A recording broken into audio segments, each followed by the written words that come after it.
This holiday is a little bit of an interesting one. It is very young, less than 100 years that we've been celebrating this day, Mother's Day in Australia, and during that time it has become quite a tradition.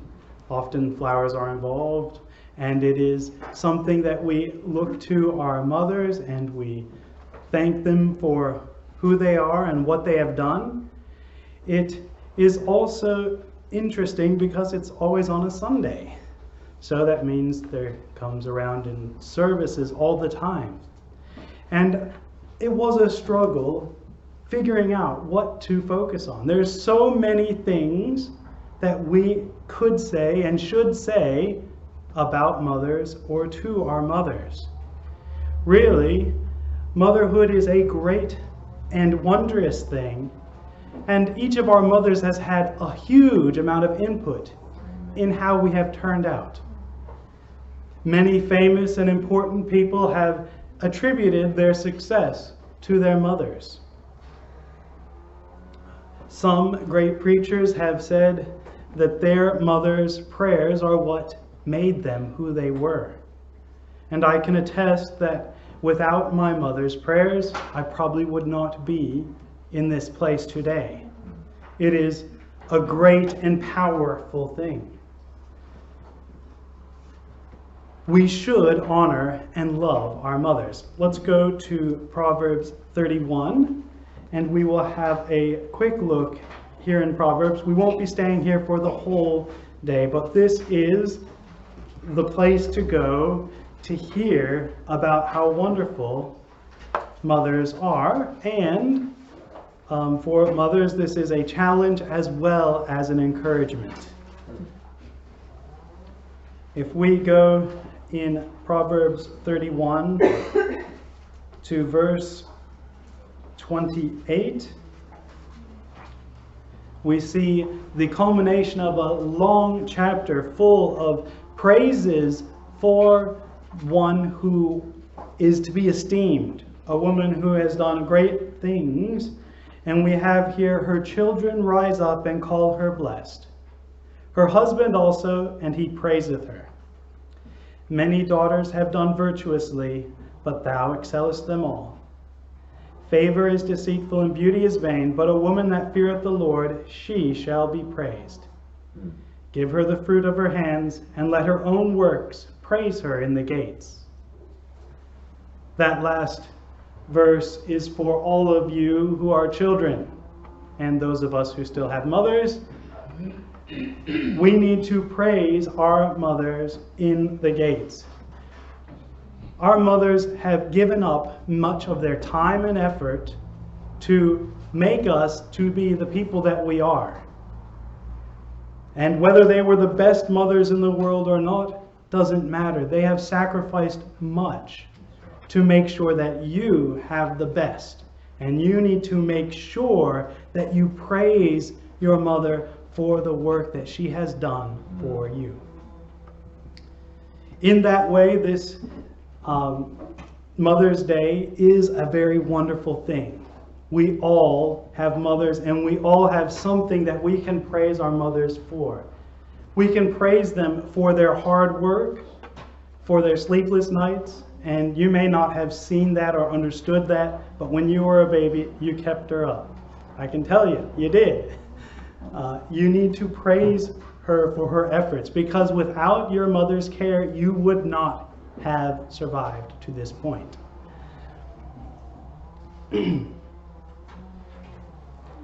If we go now to Proverbs chapter 23,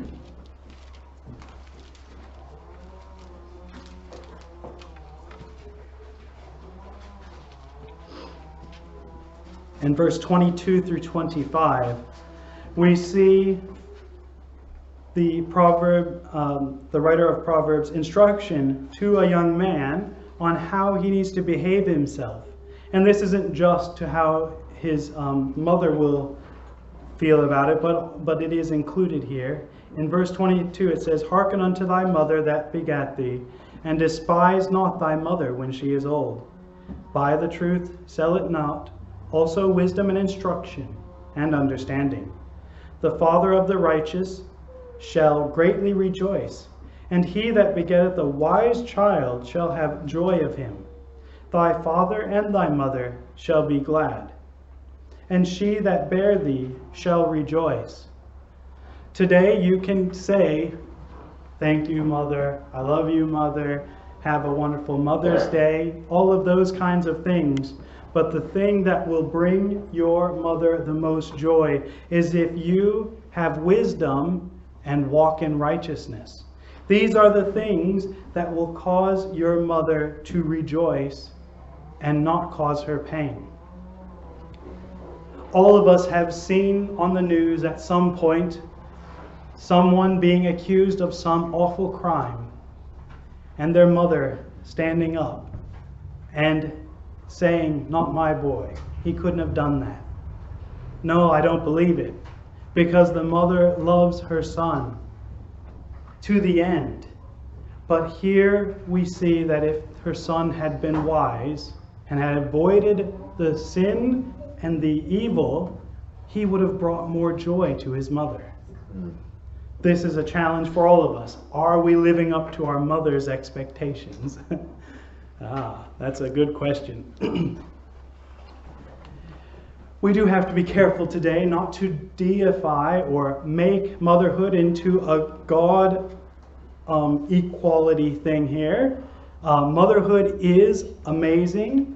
It is powerful. It is full of great promise and responsibility. It is a role that is given from God, and it is something that is to be praised. But it is not on the level of salvation. And so today I want us to consider one of the things that makes mothers great. Okay, what is one of the attributes that makes mothers great? And I did consider a few options here. The mother bear protecting her children, and that's quite a great picture. And it's true, there are a lot of mothers here that I would not get between them and their children. You might not enjoy the results. But truthfully, that's not the strong suit of mothers.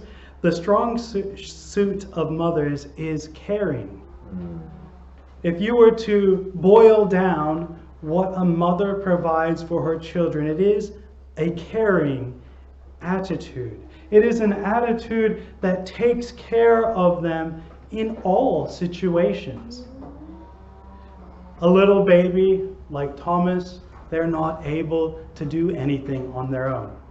I tried to explain that to Susie just the other day. No, Thomas can't move himself from here to there. I have to deal with him first. He can't change his own nappy. He can't even come to me. I have to go to him. He is helpless. And mothers care for their children, not just for the babies, but for all of them. It is a little bit of a mixed blessing having children. All the way through, you are working your way out of a job. You start out and you're putting the food in their mouth that one day they will learn how to feed themselves. And you clothe them, but one day they're able to button their own shirts and put their own socks and shoes on. And these are all of the things and more that you are trying to do as a parent. You are trying to train your children so that they will be good adults. Work your way out of a job. So there's that bitter and sweet mixed thing going on there. And each mother knows that feeling. Seeing their child grow up is wonderful, but it's also a bit scary and sad.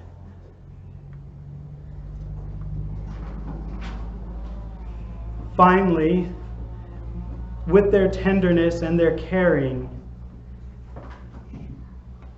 we see a selfless attitude.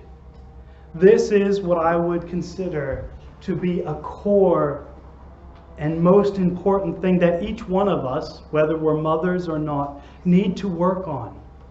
being selfless. Jesus, when he came to this earth, he came and he did not consider his own things, but he considered what was best for other people. Whether he got to do the things he wanted or not was not on his priority. It was what was good for others. Jesus was selfless. And mothers exhibit selflessness every single day. They get up in the morning and maybe they make the breakfast, or they make the lunch, or they make the dinner. And sometimes that dinner gets cold before they get to eat it, because they are making sure that their children have access and have everything they need.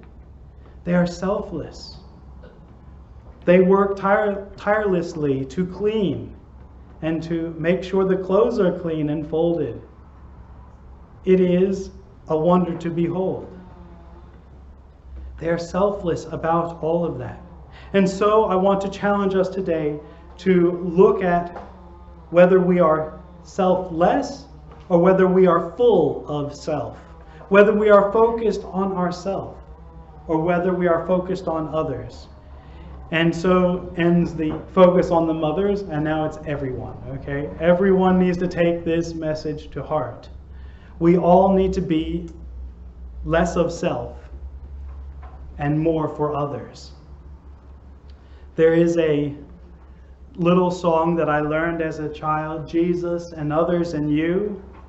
What a wonderful way to spell joy. J is for Jesus, for he has first place.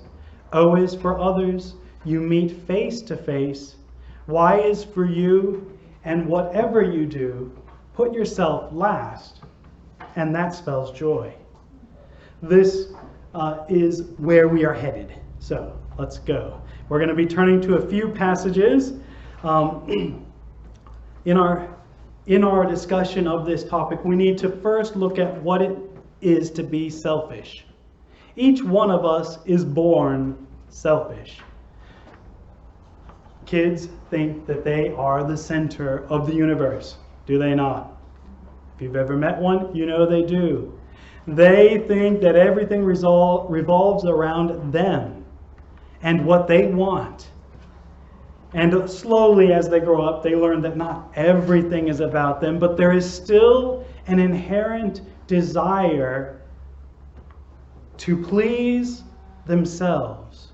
And this we do not get rid of unless Jesus comes and changes our hearts. In James chapter 4 and verse 3, if we'll turn there, and like I said, there will be a few verses to turn to. So if you limber up your fingers for that.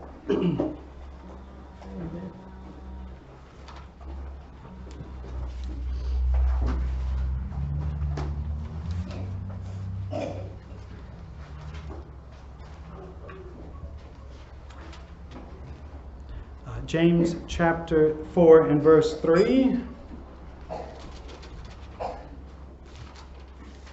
It's my fingers that are not limbered up. James 4:3, we have this. Ye ask and receive not, because ye ask amiss, that ye may consume it upon your lusts.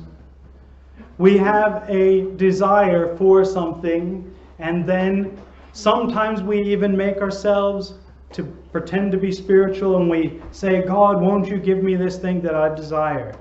And we put ourselves and our desires in first place.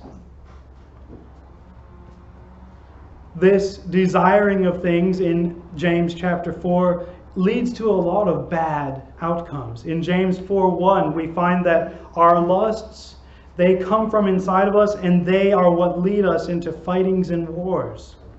In verse 2, it says, you lust for things that you don't have, you kill, you desire to have, you cannot obtain, because ye ask not. We desire many things, and we put ourselves first in that. We could go now to the Old Testament in Exodus chapter 20 and see that the Ten Commandments, several of them are based upon selflessness or require selflessness.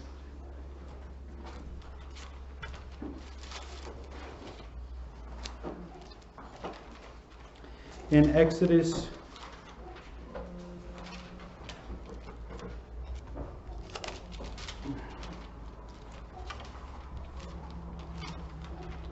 chapter 20, and we have the Ten Commandments. Thou shalt not steal, thou shalt not kill, thou shalt not commit adultery, thou shalt not bear false witness against thy neighbor, thou shalt not covet thy neighbor's house, nor covet his wife, nor his manservant, nor his maidservant, nor his ox, nor his ass, nor anything that is thy neighbor's. We have here in the Ten Commandments a number of commandments that are requiring a selfless attitude.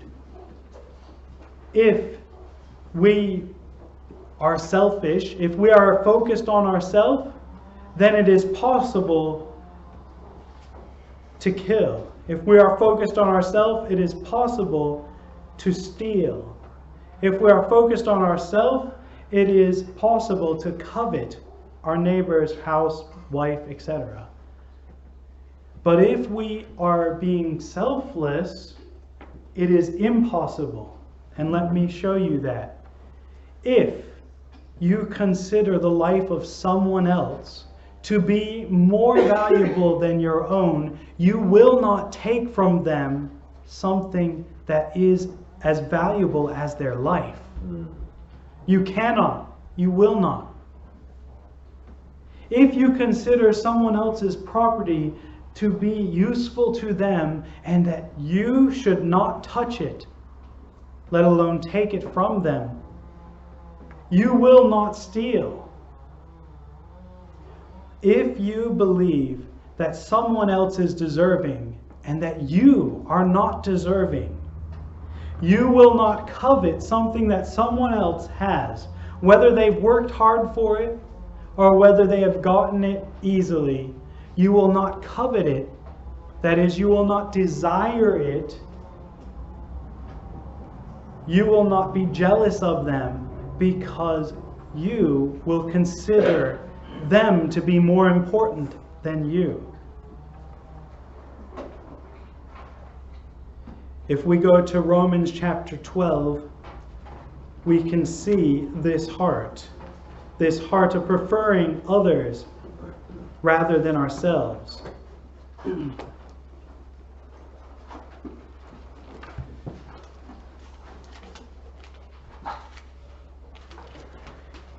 In Romans chapter 12 and verse 10, we have, for with the heart, I'm in the wrong, 12:10. One more page. Be kindly affectioned one to another with brotherly love and honor, preferring one another. We are called by God to prefer one another more than ourselves. This is something that does not come naturally. It does not come naturally. And whether you love someone or not, it is not an easy thing to do this. This is not an easy thing. It takes effort. You have to strive for this. Even when dating and you have the feelings of love so overwhelming, you are not able to prefer someone above yourself in honor and to be kindly affectionate towards someone without some effort. You have to have some want to in order to do it. And this is a continuing struggle throughout relationships, to focus on the other person and to do those things which prefer them. What does it mean to prefer someone else? Well, if you had a list of who's the best at, and you put yourself at the top of that list, you prefer yourself. If you prefer someone else, you put them at the top of the list. This is true in every aspect of our life. If you say, I want what's best for me, then you put yourself at the top of the list. If you want what's best for someone else, then they're at the top of the list and not you. You've preferred them higher or more important or better than yourself. Their needs, their desires are more important than your own. Sometimes when training our children, we think to ourselves, we can do this job much quicker. Maybe I'll just tell them to go sit over there and do the cleaning ourselves. But part of training them is to get them to learn how to do that. So we instead have to do the job twice. Get them to do some and us to do some so that they can learn how to do it, how to be better at it. Maybe you're really good at something. And maybe you think, I can do this and I can get it done quick. But maybe it would be good for this other person to have an opportunity. And so you prefer them above yourself. This is not to say that you just give everything to that other person. Preferring someone better than yourself is to put their needs above your own, not just to give them free stuff. What people need is often small and not that difficult. They need words of encouragement. They need a helping hand to help them. They need a little bit of time. They need your attention. If you can give those things, you can prefer someone else above yourself. Now it is interesting here in Romans, Paul has not given us a limit on this. He is talking to Christians and he is challenging them to do this, but he doesn't say, and if you prefer one of the people around you better than yourselves, then that's enough. Instead, he's basically saying, look around you. Do you see all of these people? You need to prefer every single other person in this room and their needs above your own. That's a pretty big challenge. Okay? None of us have gotten anywhere near to being able to fulfill that. Let's go now to Philippians chapter 2 and verse 4, and we will consider even in more detail about this selflessness.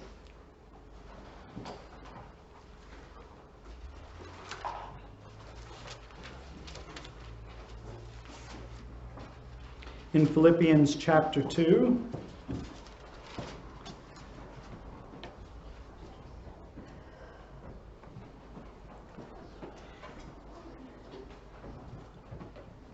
let's start in verse 1.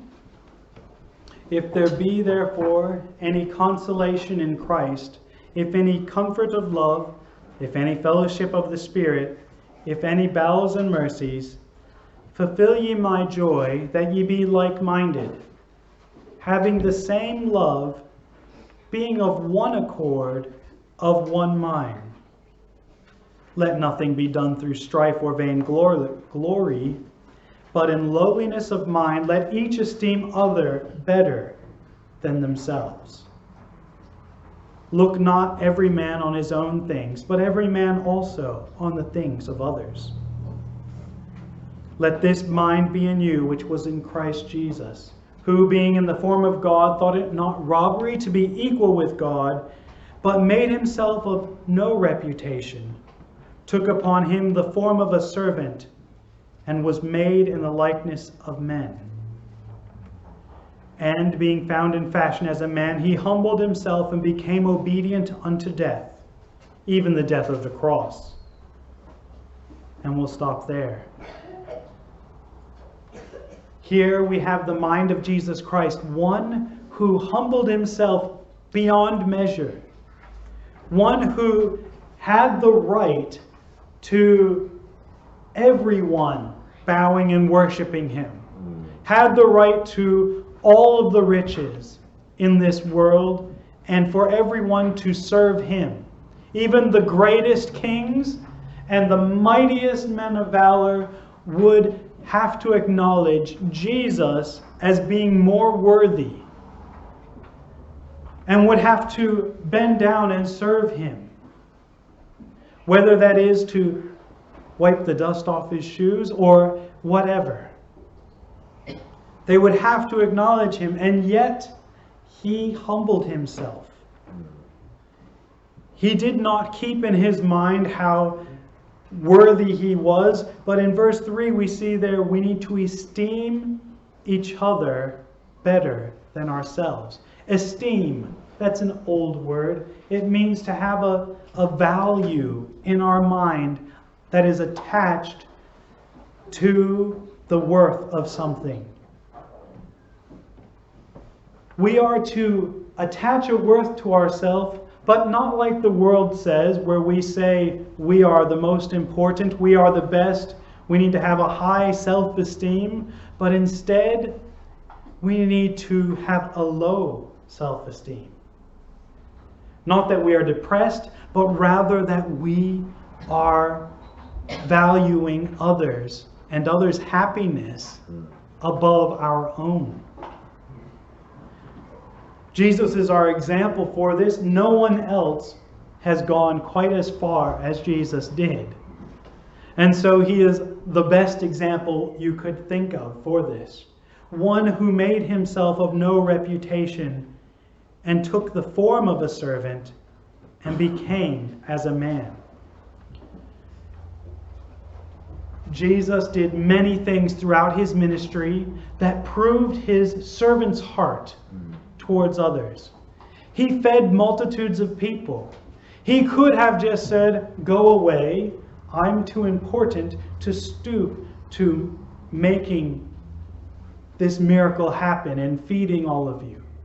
He could have turned his back on them and said, "Not only am I not going to feed you, but you need to prepare a feast for me." But he did not. He humbled himself and he served them.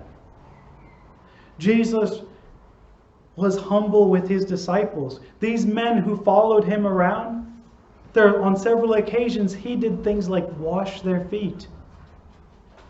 He humbled himself extremely low and served them in some of the most insignificant ways. When Jesus washed the feet of Peter and James and John, do you think their feet got dirty again? Yep. By the next day, they were dirty again. Those feet, because it was a small thing whether their feet were washed or not. But Jesus was willing to serve them in even that small thing. We are told that if we would come to God, we must serve those who are his followers, and even just offering a cup of water to a child of God is like offering it to Jesus, and it is a service that God puts on a high value. We need to view ourselves as servants to one another. It's a very hard thing today. Today we all like to be served, don't we? In fact, there's several industries built around that. We have restaurants where we go and we sit down and we do nothing and we are served, and it feels nice. It does.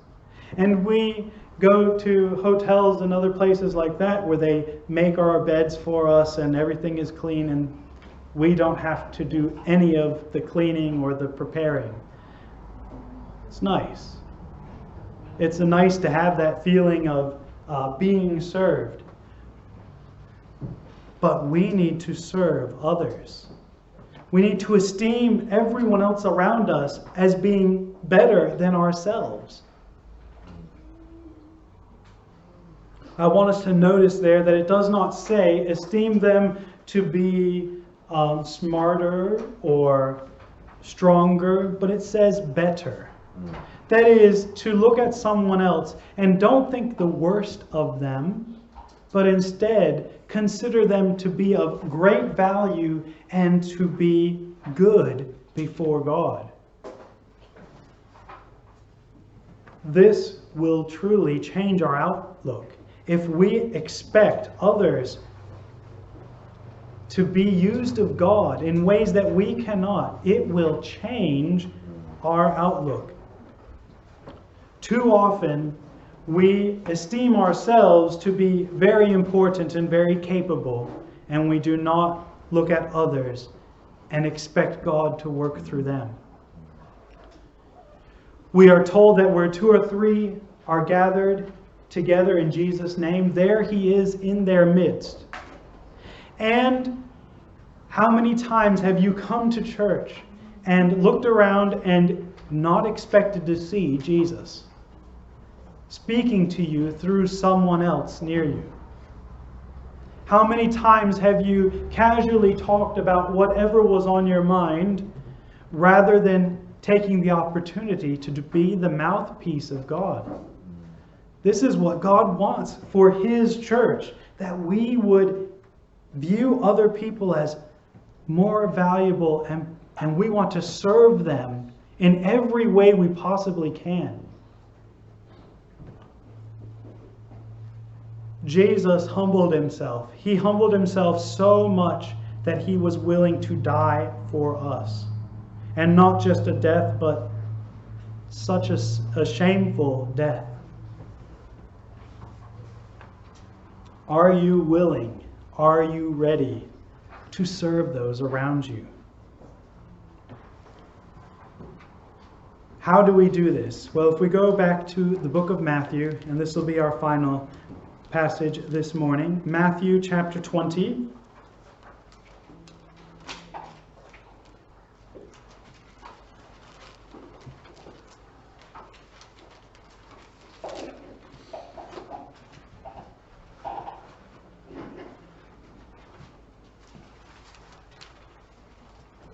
Matthew chapter 20 and verse 24.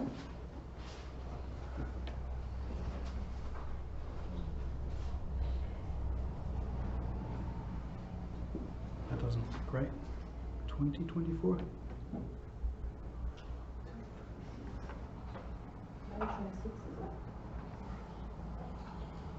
Yep. No, that's good. Yeah, we'll start in verse 24. That must have been what I was writing down. And when the 10 heard it, they were moved with indignation against the 2 brethren. But Jesus called them unto Him and said, Ye know that the princes of the Gentiles exercise dominion over them, and they that are great exercise authority upon them. But it shall not be so among you. But whosoever will be great among you, let him be your minister or your servant. And whosoever will be chief among you, let him be your servant. Even as the Son of Man came not to be ministered unto, but to minister, and to give His life a ransom for many. Here we have the cry of Jesus to us. Let it not be among you that we esteem the great, and that those great people exercise authority over the less great people, or that we consider ourselves to be great, but rather let us each be servant, like the Son of Man. That is Jesus Himself, who came to minister unto those around Him, and to give His life a ransom for many. You know, sometimes serving others and helping other people costs you. It costs your time, takes a bit of effort. Yet we are called to give even to our life, to bring others, to help others. You may say, John, I don't know Jesus. I don't know Him today. There's no way I could possibly meet up to that standard. And I say to you, even those of us who know Jesus can't meet that standard. We are striving towards it. We can't meet it. But I would point you to verse 30 where Jesus is called upon by those whom he was passing, two blind men, and they said, "Have mercy on us, O Lord, thou Son of David." Call out to Jesus and he will have mercy on you. And Christian, if you are crying out in your heart right now saying, "I cannot be the servant. I can't even match up with my mother's example, let alone be the kind of servant that Jesus is calling for me to be," then I beg you, cry out to Jesus. Have mercy upon me. Because Jesus will have mercy, and he will give us the strength to be a servant to those around us. And it'll be hard, and it won't always be fun, but it will be of great and eternal worth if we are able to put others ahead of ourselves. Let's close in a word of prayer.